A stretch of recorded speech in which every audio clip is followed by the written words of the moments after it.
I want to help you design a shirt. I spend a lot of time actually critiquing your designs with, are your designs any good? And I thought it was about time that I actually created a video helping you with the core principles to actually design a good shirt.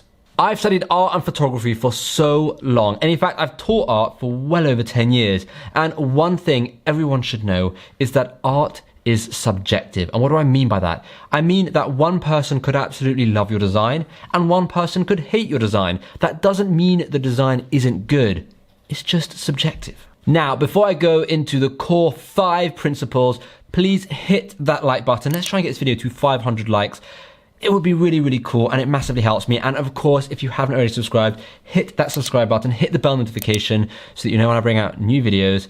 And let's get right into the 5 core principles. Number 1 is font. This is much more important than you think. And I'm not just talking about picking a font to match the theme. I'm also talking about the number of fonts you should pick. The amount of designs that I see on a daily basis that have 4, 5, 6, 7 different fonts in it is shocking, and it's ugly to look at, and you just don't want that many fonts going on in one design. You want no more than 3 different fonts, and as well as 3 fonts, you want to make sure that those 3 fonts actually match the niche. For example, you wouldn't put this font, right, this army looking font with this cute dog t-shirt. They just don't match. So where can you find free commercial fonts that you can put on your designs? Well, this is a question everyone seems to be asking me, and you can go to 1001 fonts, and they have a whole free commercial rights section. The link will be in the description, and you know, this is the website you just saw,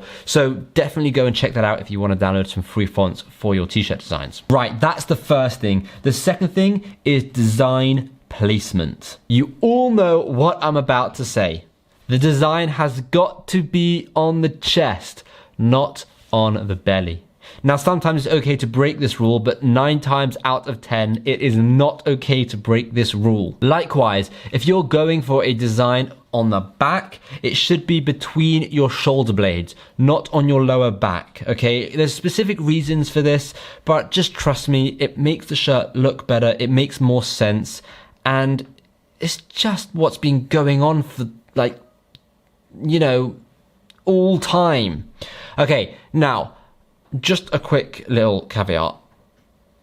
If your design is big, right? If your design is so big that it stretches from the top all the way down to the bottom, that is okay, right? The only thing that isn't okay is to have a design predominantly on the bottom, right? So you've got here. You don't want the design over here. You want it over here, but it's okay if the design is this entire area, okay? I hope that makes sense. Number 3 is graphics. This is a really, really tough one because it's so subjective. Some people absolutely love having these complicated graphics. Some people love having just simple text-based designs. And in fact, the designs that made me the most amount of money were simple text-based designs. But that doesn't mean they're necessarily better. So I'm going to leave this one up to you here, right? I want you to, you know, figure out for yourself if you want to go for that complicated design route or the super simple design. All I'll say is, okay, and something to follow, is don't overcomplicate it for no reason. So once you feel like a design is finished, end it. A lot of people, especially artists, will continue to try and improve a design and improve a design and improve a design, and eventually it just ends up looking worse than it did 10 steps earlier. The point of having graphics there is to help illustrate the overall design. You don't want to have too many graphics or too few graphics. You want to have the perfect amount of graphics that will suit your niche and your design. And only you'll be able to decide that, right? When you're looking at it, you'll be able to decide, is there too many graphics here? Is there not enough graphics here? And you've got to just kind of work it out like that. What I found to be good is to be using Placeit to actually get graphics and then kind of edit them a bit so that I'm not worried about copyright issues or I'm not worried about someone else having the same graphic as me. Because in my mind, there's 2 options. 1, you can draw the whole thing yourself, or 2, you can just go and find a ready-made graphic. So finding a ready-made graphic is obviously going to be a lot easier and a lot less time consuming, but I like to go that extra mile and actually edit that graphic so that it's kind of like it's just mine and no one else will have it. And when I say edit, I don't mean anything super confusing. I mean changing some colors, maybe, you know, doing a bit of Photoshop work, some manipulation, deleting some things here and there. Nothing crazy, but just so that I know that I am the only one with that design. And just to help illustrate this point that graphics aren't as important as everyone thinks, this is my all-time favorite design from my series, Are Your Designs Any Good? I just think it's so perfect. The lack of graphics kind of says so much about it, and the simplicity of it is just brilliant. So you can see this, literally a bit of text, one image, simple, really, really simple. Right, the fourth core principle is colors. Colors are really important, just like font. You don't want to have a color that doesn't match the overall theme. So like we said with font, you know, with the army and the dog, you don't want colors, you don't want happy colors if the overall theme of the shirt is a sad, depressing shirt. Likewise, you don't want sad, depressing colors, grays and blacks and dark blues, if the overall theme of the shirt is happy and vibrant. Okay, so you've got to make sure you're using color properly. And there's a whole psychological, you know, reasoning behind color and color theory, and there's a lot actually to learn about color, but we're trying to keep this as simple as possible. In terms of how many colors, I like to say 3 is a good number of colors to actually use.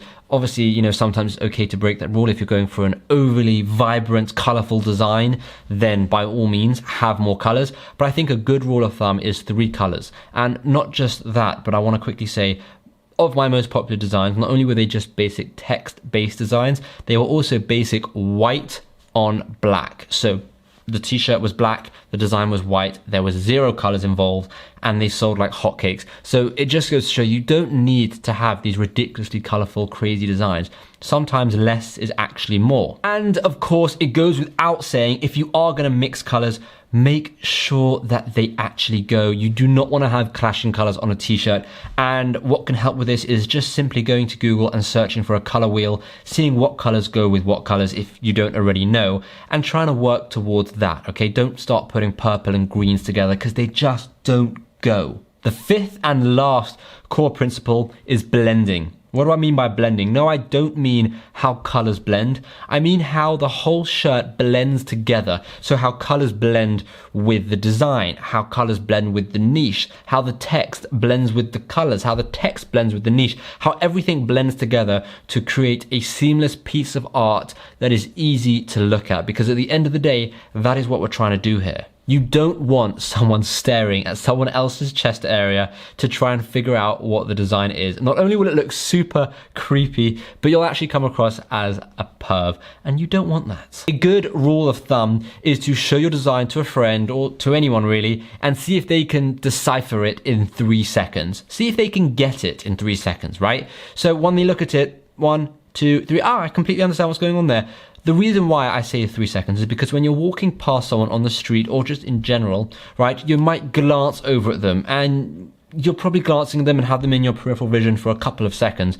You want someone to be able to fully see and understand the design in that quick glance, okay? And if they can't, it's too complicated, okay? And also they might come to just stare, which we've already established is bad. So how can you make sure that you're, you know, working with this blending rule? Well, make sure you're not plonking text over graphics, because then the graphics is hard to see and the text is hard to see. And also make sure you're not making the colors hard to see. So don't put a badly colored text on an even worse colored design, because then it will be very hard to read that text.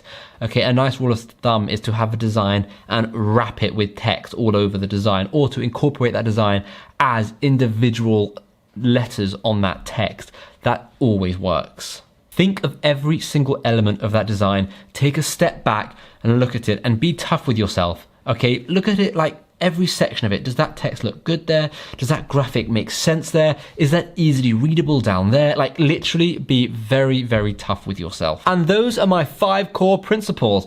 Let me know in the comments down below if you have any of your own core principles when it comes to designing. I would love to hear about your design process and things that you follow when you're creating a t-shirt design. So let me know in the comments down below. And of course, I know I've already asked, but please hit that like button, subscribe, and hopefully I'll see you in the next video. So thank you so much for watching.